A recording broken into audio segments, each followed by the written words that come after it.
conto desta noite fala de uma mulher atada à silenciosa engrenagem da rotina, acordando sempre no mesmo minuto, vestindo as mesmas roupas, existindo no espaço entre o despertador e a exaustão. Numa cena urbana corriqueira, ela percebe sua própria luta interna em um guarda-chuva preso a uma cerca durante uma tempestade.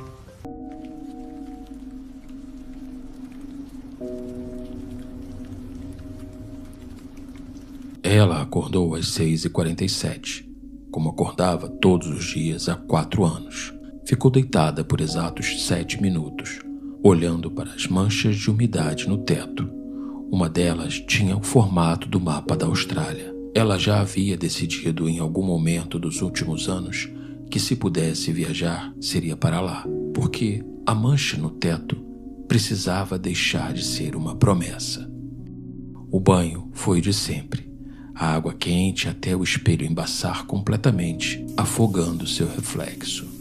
Ela vestiu uma das 3 blusas sociais que alternava em ciclos mensais.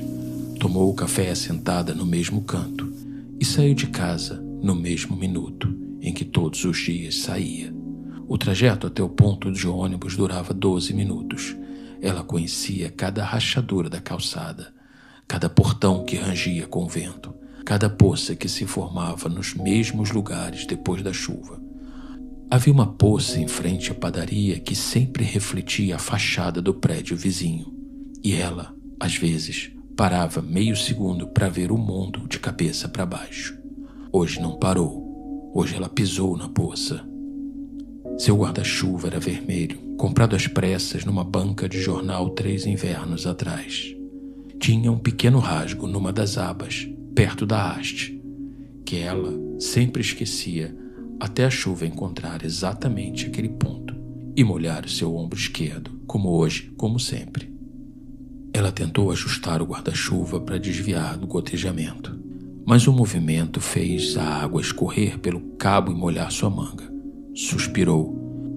Não era um suspiro dramático, daqueles que as pessoas fazem quando querem atenção. Era um suspiro que ela nem percebeu que saiu.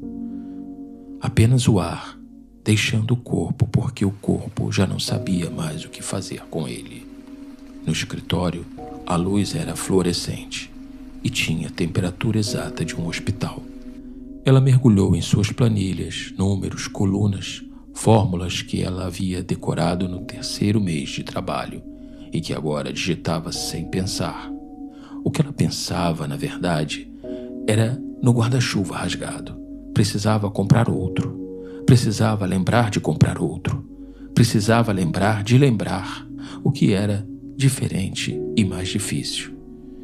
Então, às 17h48, finalmente, a tela do computador se apaga num gesto automático de quem desliga a própria consciência até o dia seguinte. A chuva havia engrossado. Ela parou na porta do escritório, abriu o guarda-chuva, sentiu a chuva encontrar o rasgo no ombro esquerdo. Enquanto ela ia, viu um senhor parado alguns metros à frente. Ele tentava equilibrar um guarda-chuva preto, enorme e antigo, contra as rajadas de vento, mas o vento não colaborava. A estrutura de metal rangia, o tecido estufava e murchava como se o objeto estivesse respirando em pânico. Ela diminuiu o passo, não por querer ajudar, mas porque havia algo naquela imagem que pedia para ser observado. O homem e o guarda-chuva travando uma batalha silenciosa contra o vento. Quem venceria? O vento venceu. Num golpe súbito, uma lufada mais forte arrancou o guarda-chuva das mãos do senhor. O objeto voou, rodopiou no ar e foi parar espetado na cerca de arame do canteiro de obras em frente. O velho olhou para o guarda-chuva, depois para o céu, depois para o guarda-chuva novamente. Mas ele apenas deu de ombros, um gesto tão pequeno, tão resignado, e continuou andando, curvando a cabeça contra a chuva, desaparecendo na esquina como se nunca tivesse estado ali. Ela ficou. Havia algo naquele guarda-chuva preso que também prendia os seus olhos com a mesma força com que o arame prendia o objeto. O vento não parava. Ele impelia o guarda-chuva aberto contra a cerca. A lona preta chacoalhava, as hastes rangiam, os cabos de metal raspavam contra o arame, num som agudo que ela sentia nos dentes. Mas a cerca não cedia. O guarda-chuva lutava. Era a única palavra que vinha à mente. Luta. Pobre coisa, ela murmurou sem saber que falava de si mesma. O pensamento veio antes que ela pudesse contê-lo e ficou pairando no ar úmido como uma gota prestes a cair. Começou a imaginar o destino do guarda-chuva. Se ele conseguisse voar por cima daquela cerca, se uma rajada mais forte o arrancasse dali, ele estaria livre? Não estaria. A imagem veio com uma clareza cruel. Ele cairia no campo lamacento do outro lado. Seu pano aberto para cima viraria um balde e a chuva o encheria até afundar. De guarda-chuva viraria um mero reservatório de água suja. Mais um. Foi então que o insight chegou, não como um relâmpago, mas como uma gota que encontra exatamente a rachadura na pedra e sem pressa começa a abrir o caminho. Ela era o guarda-chuva. Era uma verdade física. Sua mente, dia após dia, corria contra a cerca das suas próprias obrigações, medos e rotinas. Ela sonhava voar por cima, pedir demissão, mudar de cidade, começar do zero, comprar uma passagem só de ida para a Austrália. Mas tinha medo de, ao fazê-lo, perder sua função, sua identidade. O que ela era, afinal, além da mulher que fazia planilhas, que respondia e-mails, que existia no espaço entre o despertador e a exaustão? E se em vez de tentar voar por cima da cerca ou ficar se atritando até se despedaçar, ele simplesmente aprendesse a se fechar, dobrar? A palavra ficou ecoando dentro de sua cabeça. Não no sentido de desistir, não no sentido de aceitar o previsível destino, mas no sentido de recolher suas hastes, de desinflar seu pano, de guardar sua energia, de não mais se deixar ser aberta e achatada contra os obstáculos pelo vento das circunstâncias. Dobrar-se não era morrer.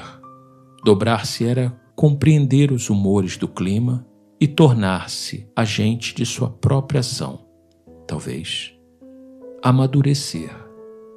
Se ela se dobrasse agora, se deixasse de lutar contra a cerca, o que aconteceria? Ela cairia? Certamente, cairia no chão molhado da própria vida. Sujaria a roupa, talvez amassasse algumas hastes, mas cairia inteira. E do chão poderia ser recolhida por si mesma, pelas próprias mãos. Naquela noite ela não conseguiu dormir. A chuva no telhado remetia ao som do guarda-chuva chacoalhando.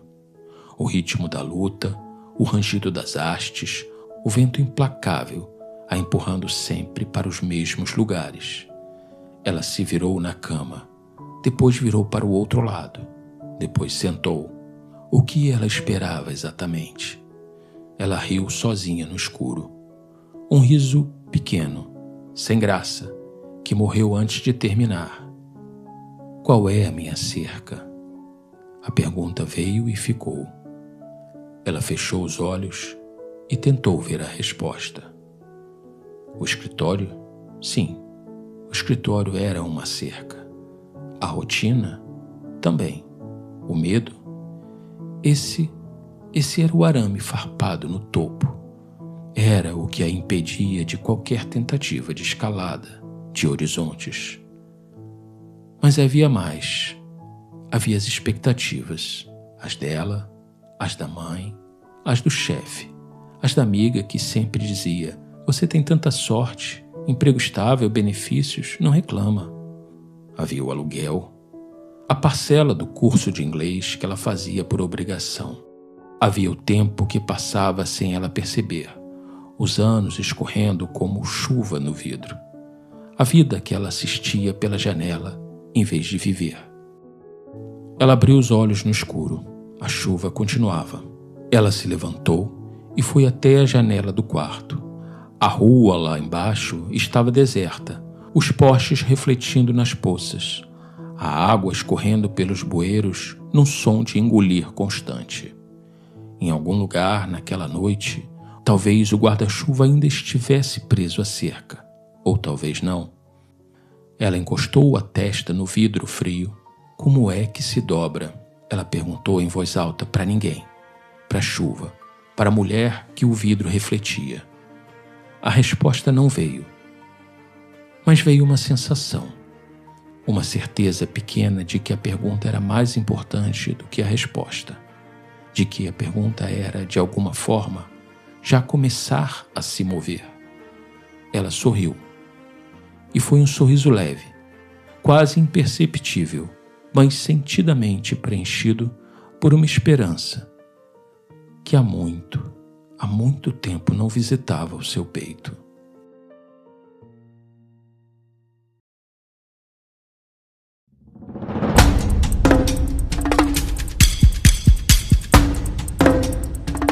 Essa história agora é sua. Ela mora onde moram todos os contos da Casa 12, no espaço entre o que se conta e o que se cala. Se ela ecoou em você, curta e compartilhe este episódio com alguém. Siga Contos da Casa 12 nas redes sociais.